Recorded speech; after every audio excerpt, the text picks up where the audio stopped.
What's a side dish that is loaded with flavor and brain-boosting goodness? Let's talk about a unique Brussels sprouts recipe.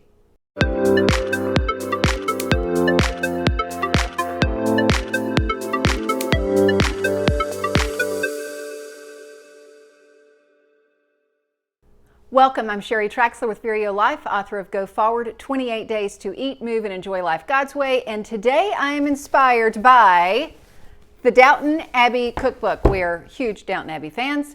And so I was like, what are some recipes in here that boost the brain, give you energy, help prevent burnout, all those things.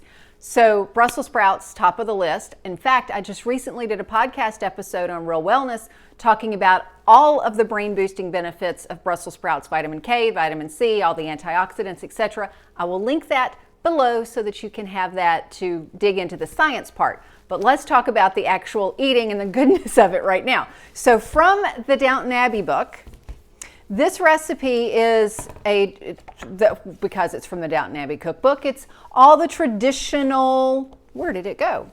And I put a marker in here.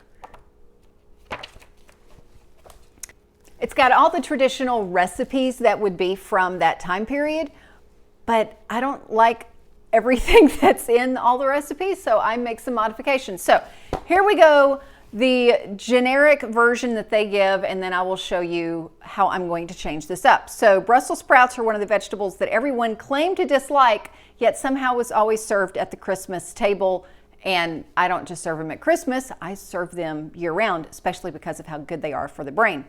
The first British recipe for them appeared in the 1840s, served in the Belgian mode, whatever that is. Not going to cook it that way today. The recipe that we are cooking is a version of this, and it's going to be unique to me anyway, because I've either had them full-on boiled, which I do not like, or I've had them roasted, which I love. This is kind of an in-between. So it calls for 6 ounces of bacon, vegetable oil for frying the bacon, a pound of Brussels sprouts, here we go for that, 2 tablespoons of butter, 2 tablespoons of water, 6 ounces of roasted chestnuts, and salt and black pepper. So how I'm changing this up for me. Yes, one, it's going to be different because we're going to be slicing these up just like they do in the recipe. We're going to slice these up, and then 2 tablespoons, which is right here, of butter and 2 tablespoons of water. So it's not full on boiled. It's more like sauteed in a little bit of butter and water. So that's going to be different. We're going to find out how it is. Now here's where my 2 big changes are. One is where I shopped did not have bacon that I liked, which would be how the meat is raised. So I've ended up going, and they didn't have even, well, they just didn't have any of that. So I'm ending up going with turkey sausage. So I'm going to fry up 6 ounces of turkey, probably 6 to 8 ounces of turkey sausage, crumble that up and put it on the recipe. Also, when I checked on the internet about what can substitute for chestnuts, pecans came up. So I've got chopped pecans because my store doesn't carry chestnuts right now. And then sea salt. So let's get cooking.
Okay, that was delicious. I didn't expect boiled Brussels sprouts to be as good as they are, but that way, sauteed, yes they are. And even though my version is definitely not as pretty as theirs.